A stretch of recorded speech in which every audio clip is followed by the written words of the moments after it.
What's going on, champions? It's your coach MJ back at you with another episode of Sats and Success. It's time to learn and grow, so let's go. Now, in the very first Financial Friday video, I explained how you can get better at something you put no time or effort into. And I explained that in the context of your finances and how spending no time working on your finances will ultimately lead you to becoming financially unhealthy. In the second Financial Friday video I posted, I spoke strictly to my people in survival mode, those who live paycheck to paycheck, basically. And I laid down the blueprint on how to get out of that situation.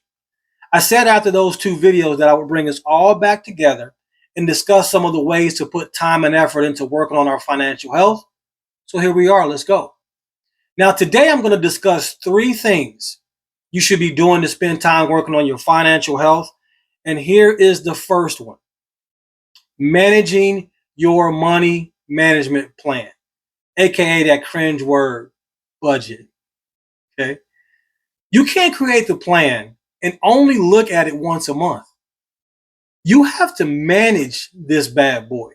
You have to be, and you should be checking this thing 2 to 3 times a week minimum, because you should be updating and tracking all of your spending, your rent, mortgage, car payment, groceries, gas, insurance, cell phone, daycare, etc.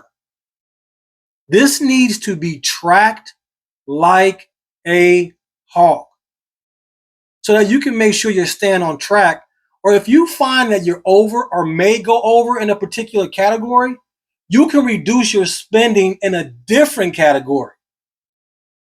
Are you starting to see the power of a money management plan? Again, just be sure to manage your plan. You have to manage the plan, okay? Second thing you should be doing to spend time working on your financial health is to spend time learning. We have the time if we learn how to utilize or structure it properly. My cars, they are literally universities on wheels. If it's not about personal growth, finance, Bitcoin, crypto, it's not being played in my car.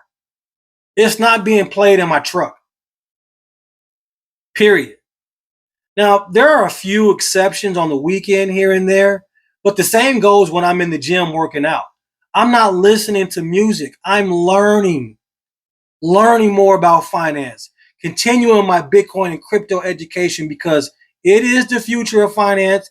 And the future is right here, right now. We need to lock in. All right? I read books.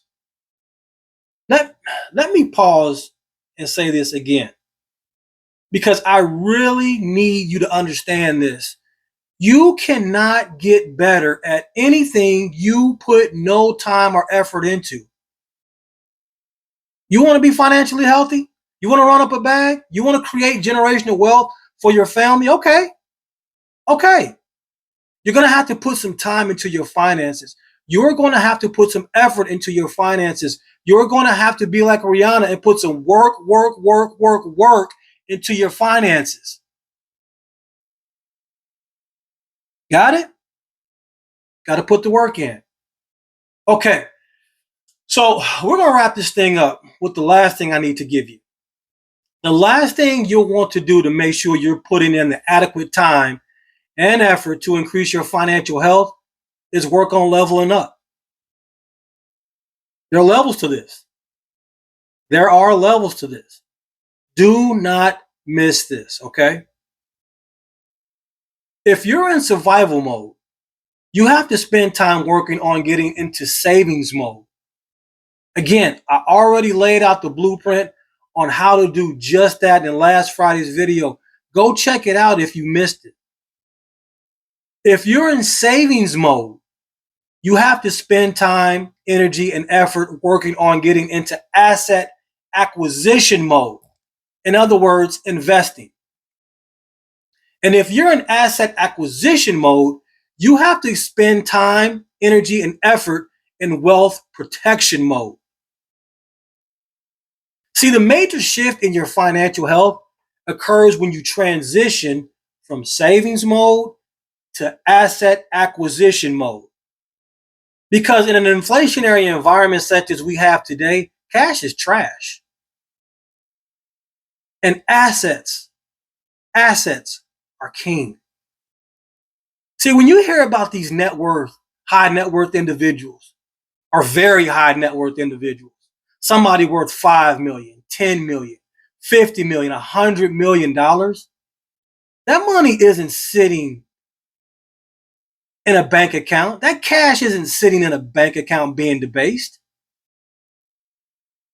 That money is strategically transmuted into assets like real estate, gold, silver, Bitcoin, crypto, stocks, high-end art, things of that nature, things that go up in value over time. Not something like cash that loses 2, 3, 4% of its value every year. Do you guys know that since 1913, the dollar has lost 96% of its purchasing power? 96%. Let that sink in for a moment. Ironically, it also happened to be the same time the Federal Reserve, which is actually a privately owned central bank, nothing federal about it, took over the U.S. banking system. You got Jerome Powell, the head of the Federal Reserve, on 60 Minutes about 5 years ago, telling the world, yeah, we print money. Come on, man. Come on, man. They print money out of thin air. You work your tail off for it and they tax you. Then they lend it to you with interest and then you're taxed again for using it. Come on, man. Come on.